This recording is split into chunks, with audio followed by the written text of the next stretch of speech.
Mr. Speaker, Madam Vice President, honorable members of the United States Congress, distinguished guests, ladies and gentlemen, dear citizens of America, a new nation conceived in liberty and dedicated to the proposition that all men are created equal. I stand before that nation with a conviction of freedom, belief in the alliance, and the resolve to open a new future.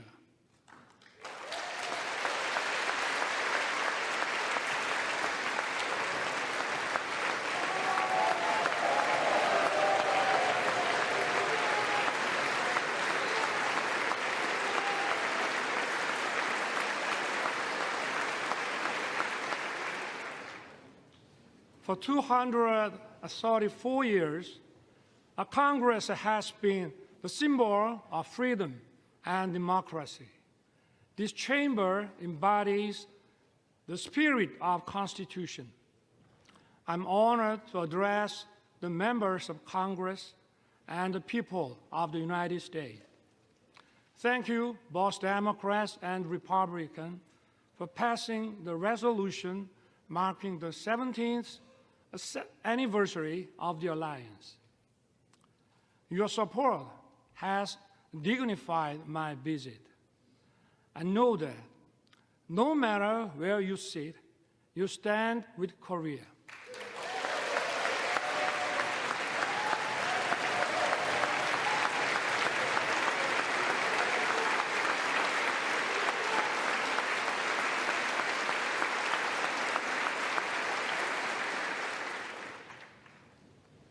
Over the past century, we have faced many threats, but the U.S. has always led the world in defense of freedom. Imperial nations fought for colonies, and humanity greatly suffered from the two world wars. America righteously stepped in to defend freedom, but it was not without cost. We remember the leadership of General MacArthur and Admiral Nimitz. But more than 100,000 American men and women perished in the Pacific War. Their sacrifice was not in vain. The U.S. leadership established the New World Order based on free trade. It brought peace and prosperity throughout the world.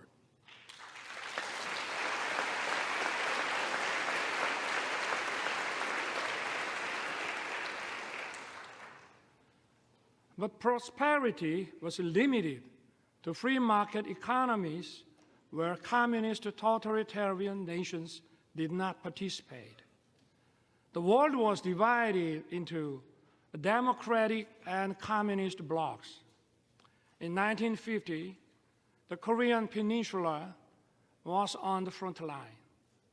The Soviet Union helped to rearm North Korea. North Korea's surprise attack threatened the peace on the Korean Peninsula and Asia. Korea's freedom and democracy were on the brink. At that decisive moment, the U.S. did not look the other way. Korean and American soldiers stood shoulder to shoulder and fought bravely. Tales of our heroes were written.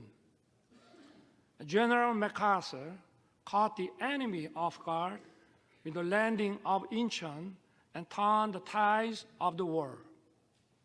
Operation Chromite was one of the greatest decisions ever made in the history of war. The U.S. 1st Marine Division miraculously broke through a wave of 120,000 Chinese troops at the Battle of Lake Changjin.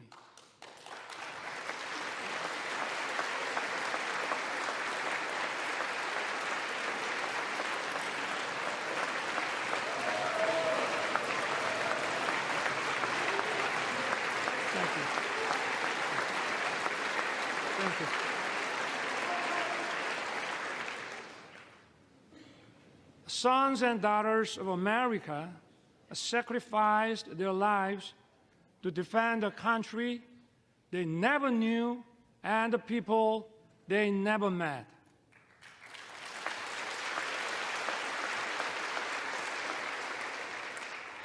In the Battle of Lake Changjin alone, 4,500 American service members lost their lives.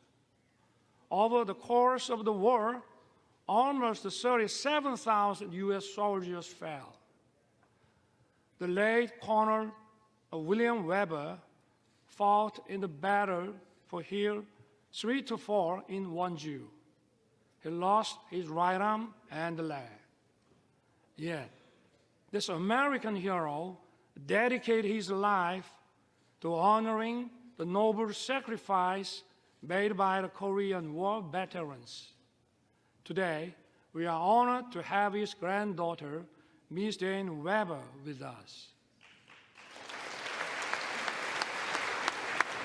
Ms. Weber, would you stand up, please?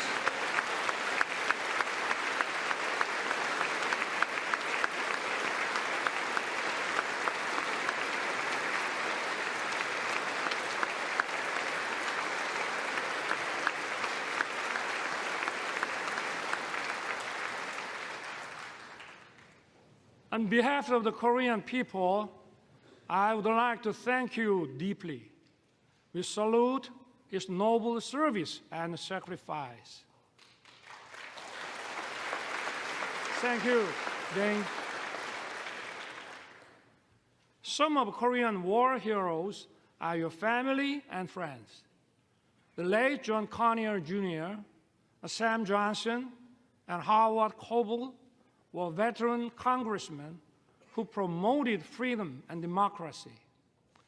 The former Representative Charles Rangel has been a strong supporter of the alliance.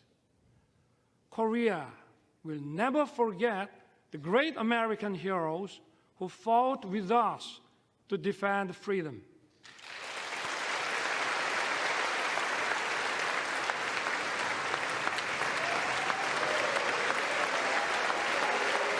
Thank you. Thank you.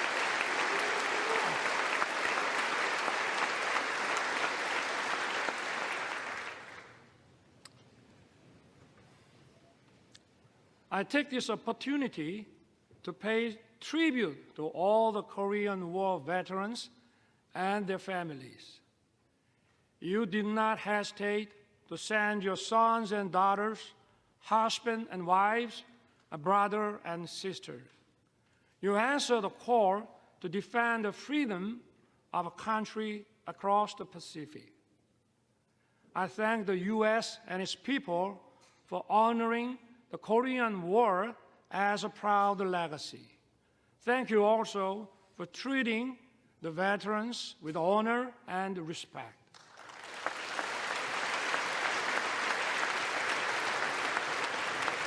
Thank you.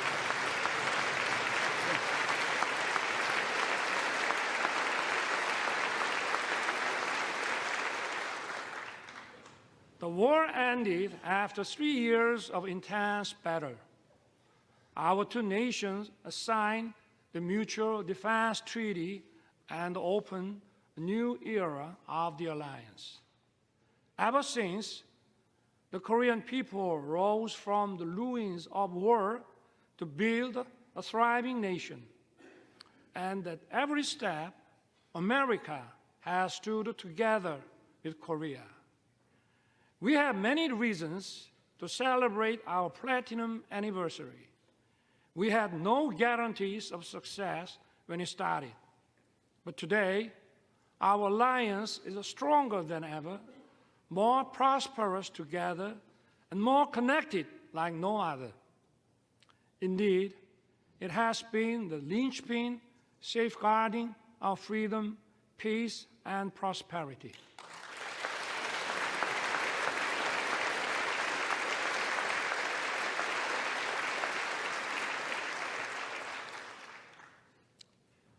Once a recipient of aid, Korea is the only nation in modern history to become a donor.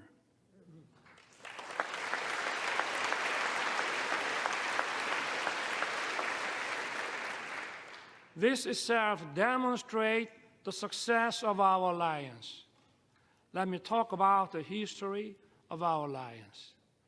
The ties of our cooperation and exchange span over 140 years since the establishment of diplomatic relations in 1882. In the late 19th century, American missionaries helped to widely introduce the values of freedom and solidarity to Korea. These values are the foundations of Korea's constitution. They have made a huge impact on our independence movement and the foundations of Korea. Horace Underwood, Hallie Appenzeller, Mary Scranton, and Rosetta Hall are some of the missionaries who set foot in Korea at the end of the 19th century. They built schools and hospitals. They promoted education of women. Their efforts laid the foundations for many Korean women to advance into society as educators, journalists, and doctors. In the early 1960s, the Kennedy administration recommended Professor Lostow's model for economic growth. President Park Chung-hee wisely embraced the idea and pushed economic development forward. It laid the foundation for Korea to become an industrialized country. Known as a miracle on the Han River, Korea's economic growth rate was unrivaled. Korea was one of the least developed countries after the war. Its annual income was just $67 per capita. Now, its economy ranks 10th in the world.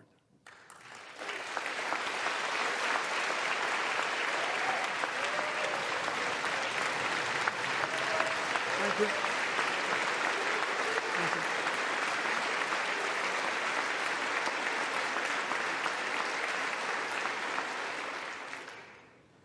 Seoul was once reduced to ashes. Now, it is one of the world's most vibrant digital cities. Busan was once flooded with war refugees. Now, it is the world's second largest port city in terms of transshipment volume. It is also bidding to host the World Expo 2030. Korea is winning the hearts of global citizens. It is dynamic, freedom is thriving, and democracy is robust.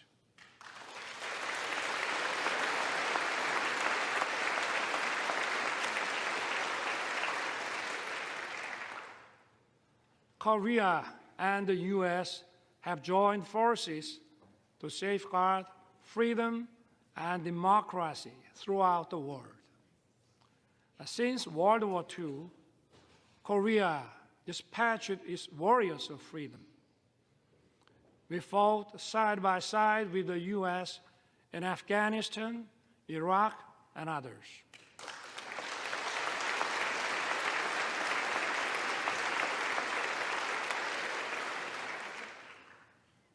For over 70 years in the history of the alliance, we worked together in military and security sectors.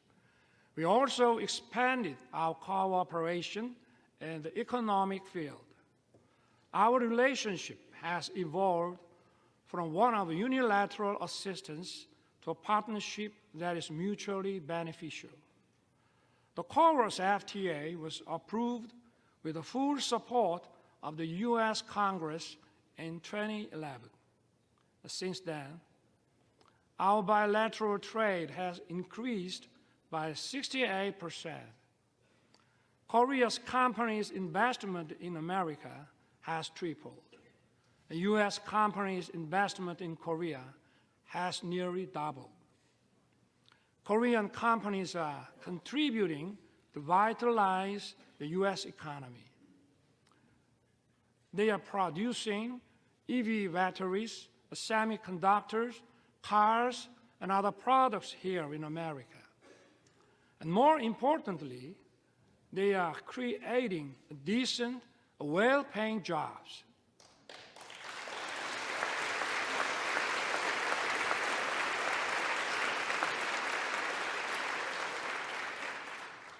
Take Austin, Texas. Samsung's semiconductor plant has created nearly 10,000 jobs as of 2020.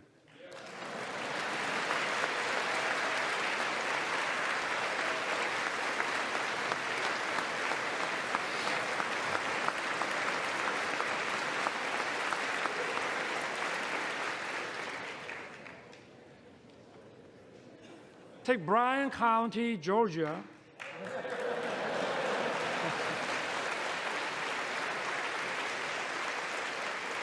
Hyundai's EV and battery plants is expected to be operational by late 2024. It will produce 300,000 electric vehicles every year. It will employ thousands of Americans.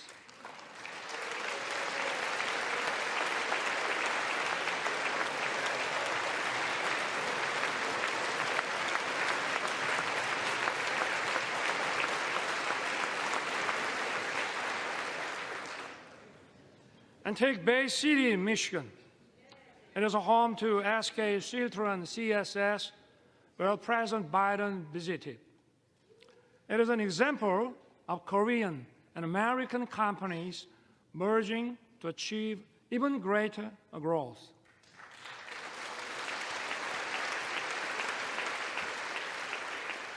I hope to see more economic cooperation in the other parts of America. In this regard, I count on your keen interest and support. My friends, years of active cultural and people-to-people exchange have deepened our friendship. This year also marks the 120th anniversary of Korean immigration to the U.S. Early Korean immigrants arrived as workers on the sugarcane plantation in Hawaii. Since then, Korean Americans have made their way into many parts of the American society. They have played an important role of fostering close friendship and writing the history of our alliance.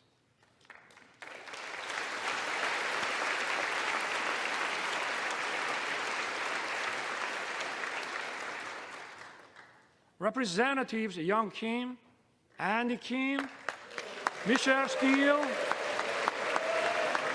and Mary Strickland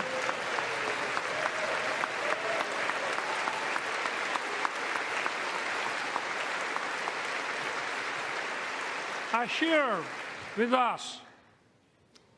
They are a testament to the alliance spanning generations. That's true for each party. It is a relief that you are evenly praised across the aisle.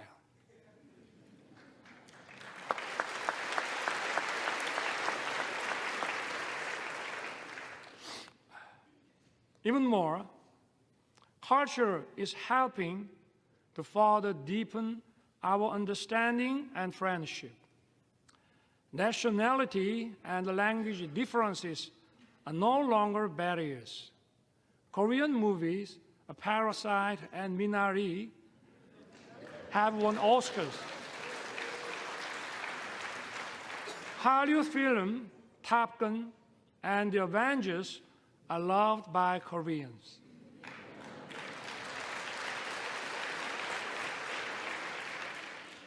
I also love Top Gun and Maverick and the Mission Impossible. And even if you didn't know my name, you may know BTS and Blackpink.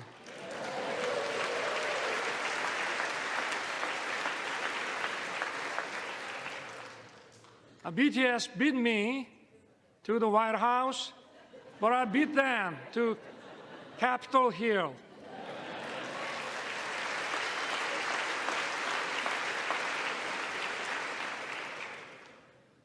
Korean and American singers are reaching high places in each other's music charts is no longer a surprise. The US create global platforms like Netflix. Korea has produced a popular series such as Squid Game.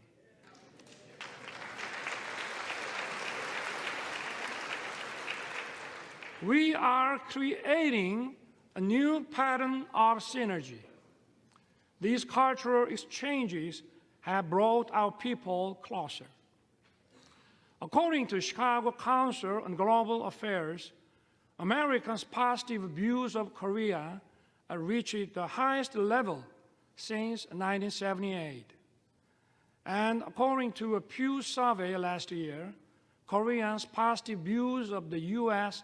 have reached 89%. It marks the largest increase among all the countries surveyed.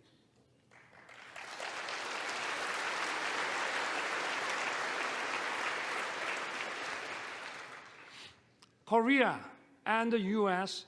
agreed to set up an assistance program for our students. It will help them to study and find jobs actively in each other's country.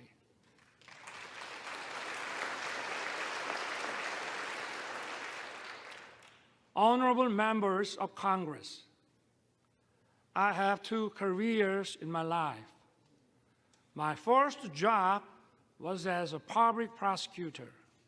My second job is serving as the president of my beloved country.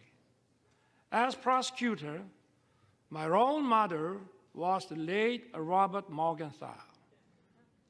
He was the real-life character of District Attorney Adam Schiff in Law and Order. When I was the Prosecutor General, I printed a book titled Robert Morgenthau, America's Eternal Attorney. I shared it with my junior prosecutors. In the preface, I included the phrase, an attorney who is silent in the face of great evil will not even stop pickpockets in the neighborhood. Today, our democracy is at risk. Democracy is a community's political decision-making system to protect freedom and human rights. Such decision-making must be based on truth and freely formed public opinion.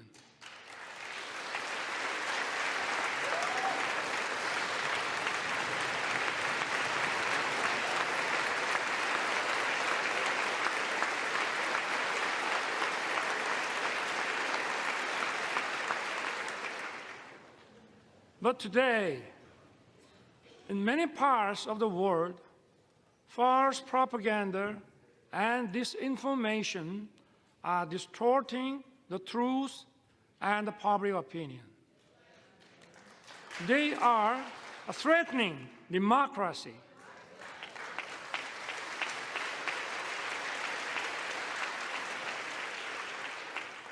The rule of law allows the freedoms of everyone to coexist. It is upheld by parliamentary democracy.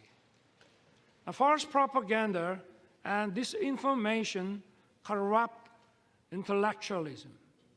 They threaten democracy and the rule of law.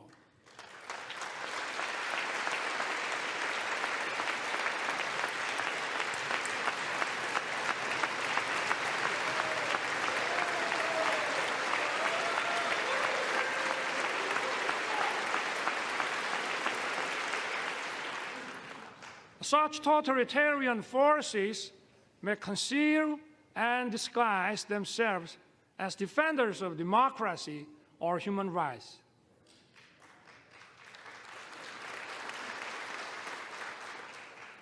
But in reality, they deny freedom and democracy.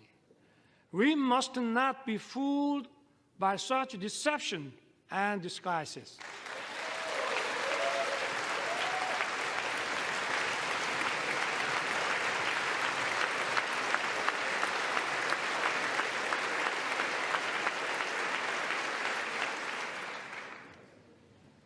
We have for so long protected democracy and the rule of law with our blood and sweat. We must work together and fight the forces of falsehood and deception that seek to destroy democracy and the rule of law.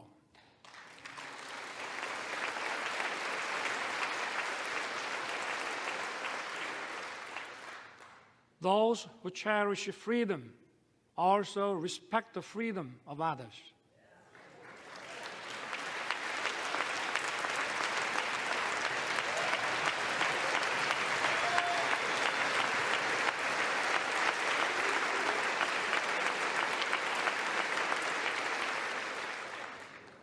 Thus, freedom brings peace. Peace, in turn, safeguards freedom. Freedom and peace are sources of creativity and innovation. They bring prosperity and abundance.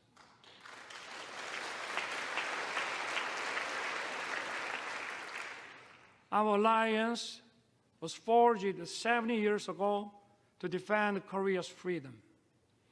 The alliance has now become a global alliance that safeguards freedom and peace around the world.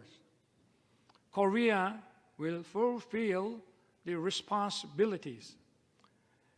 It will play its part that matches its economic capacity.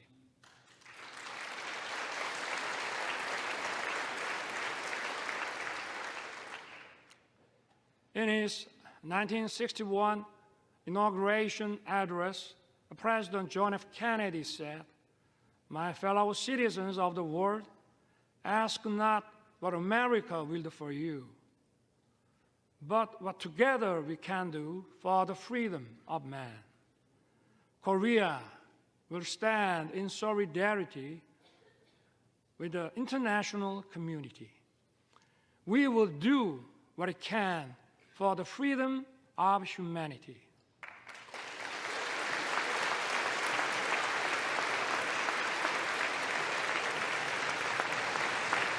Thank you. Thank you.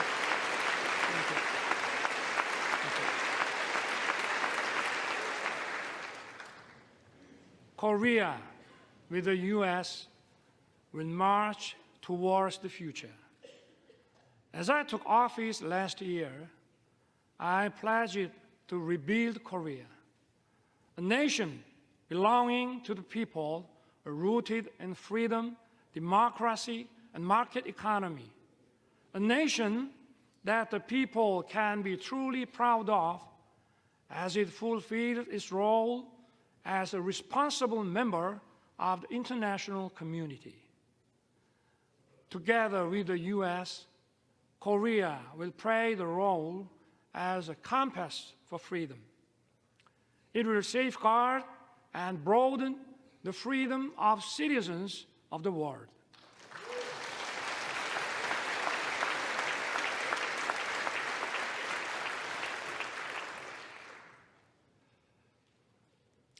But even as we walked in unison for freedom for 70 years, there is one regime determined to pursue a wrong path.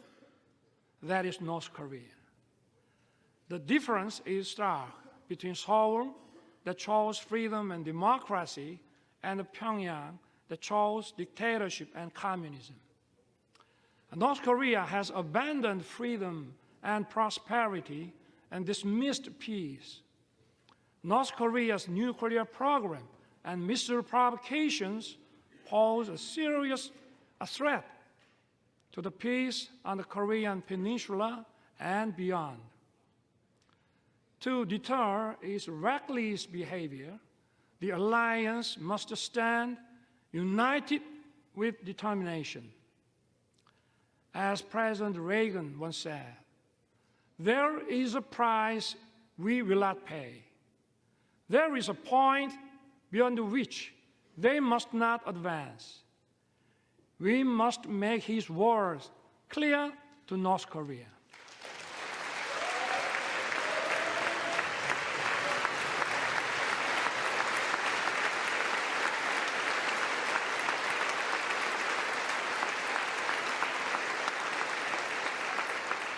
Thank you. Yesterday, President Biden and I agreed to strengthen the U.S. extended deterrence. Along with close Korea-U.S. coordination, we need to speed up Korea, U.S., Japan trilateral security cooperation to counter increasing North Korean nuclear threat.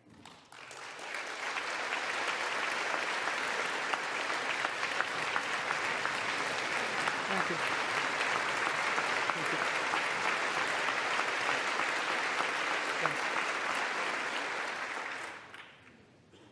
My government will respond firmly to provocations, but at the same time, we will keep the door open for dialogue on North Korea's denuclearization.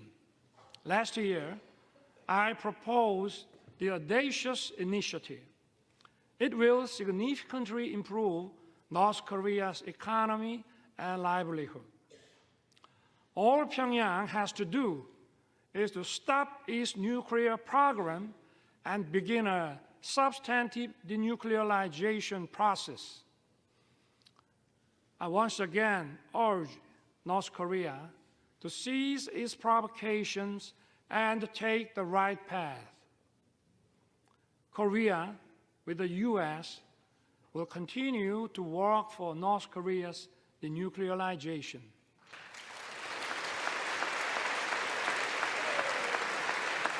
Thank you.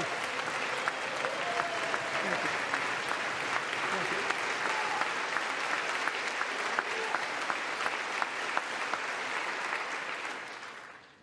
North Korea's obsession with nuclear weapons and missiles is throwing its population into a severe economic crisis and human rights abuses. We must raise global awareness of dire human rights situation in North Korea. We must not shy away from our duty to promote freedom for North Koreans.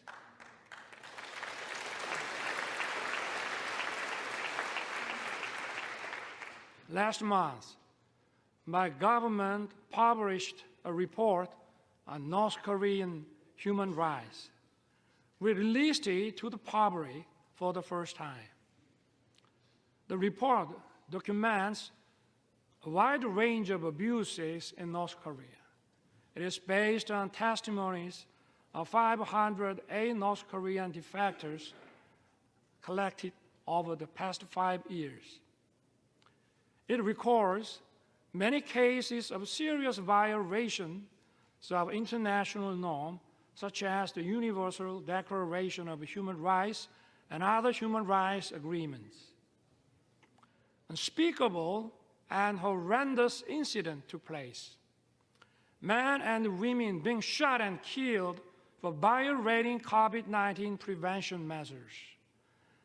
Some being publicly executed for watching and sharing South Korean shows. And people being shot in public for possessing the Bible and having faith. We need to raise awareness. We must inform the world of the gravity of North Korea's human rights violations. I ask for your help in improving North Korea's green condition.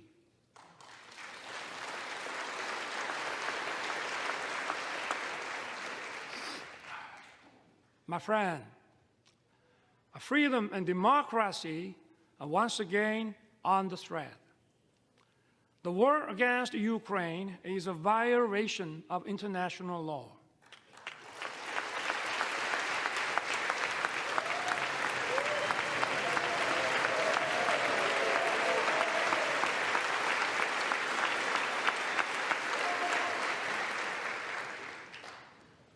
It is an attempt to unilaterally change the status quo with force.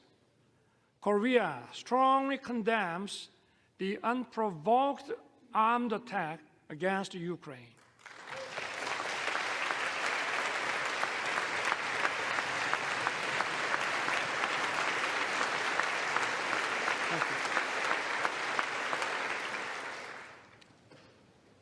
When North Korea invaded us in 1950, democracies came running to help us.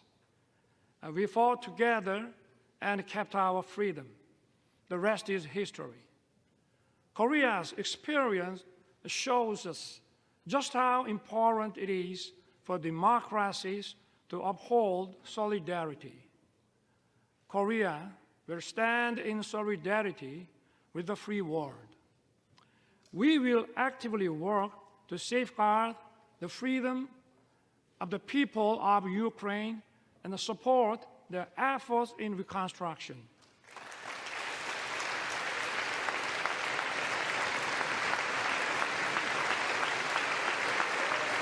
Thank you.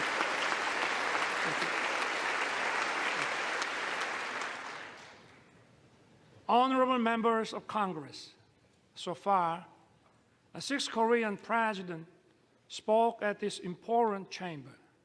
The first Korean president, Dr. Lee Sung-man, delivered his speech in 1954. After 35 years, in 1989, President Roh Tae-woo, standing at this podium, said the following: "The nations of the Pacific have made open society and market economy and the engine that drive the fastest growing region in the world. The Pacific will become even more important to the U.S., and Korea will begin to contribute more to the prosperity and peace of the region. I look forward to the day when some future Korean president may be invited to address this distinguished assembly and describe the vision I spoke of today as an achievement fulfilled, not as tomorrow's hope." President Roh's vision has become a reality. Thank you. Thank you. Thank you.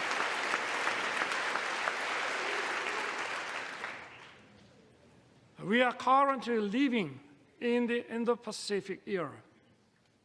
This region is home to 65% of the global population and 62% of the world GDP. It accounts for half of global maritime transportation. Last year, Korea announced its first comprehensive Indo-Pacific strategy. Korea is committed to fostering a free, a peaceful, and prosperous Indo-Pacific based on inclusiveness, trust, and reciprocity. We will strengthen the rule-based order in the Indo-Pacific. We will take a comprehensive and multi-layered approach in expanding cooperation with key partners.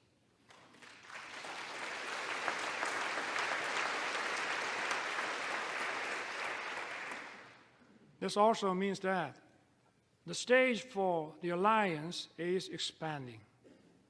Korea used to receive assistance from U.S. aid.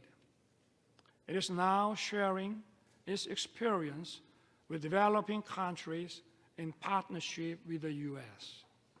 Korea has greatly increased its ODA budget. It is providing tailored programs in tune with the needs of its partners. Yesterday, President Biden and I adopted a joint statement. It presents a vision of the alliance in action towards the future.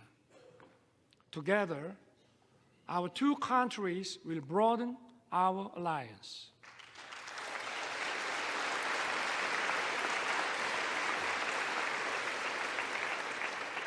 Together, we will lead in innovation beyond security and foreign policy. We will work closely on artificial intelligence, quantum technology, bioscience, and open RAN.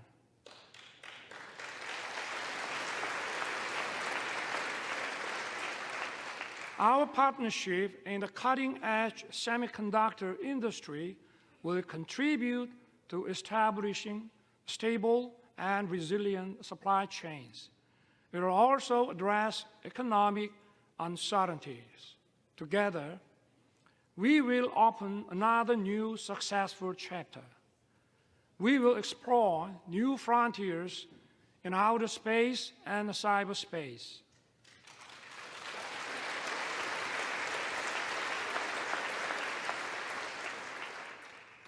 Korea and the US are the world's top technological powers leading innovation and creativity.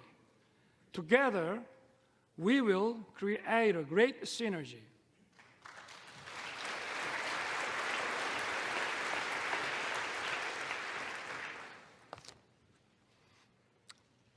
Mr. Speaker, Madam Vice President, and honorable members of Congress, our alliance is an alliance of universal values. Freedom, human rights, and democracy are the very foundations of our bonds. Our alliance is for justice.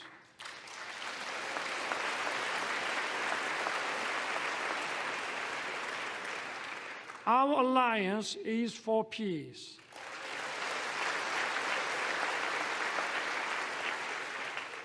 Our alliance is for prosperity.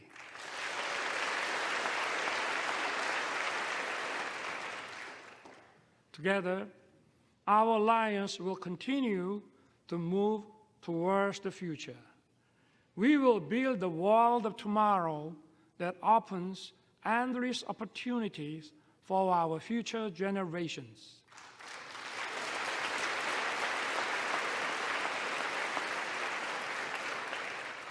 I look forward to everyone being on board for our new journey together. God bless you. God bless the United States of America. And may God bless our great alliance. Thank you.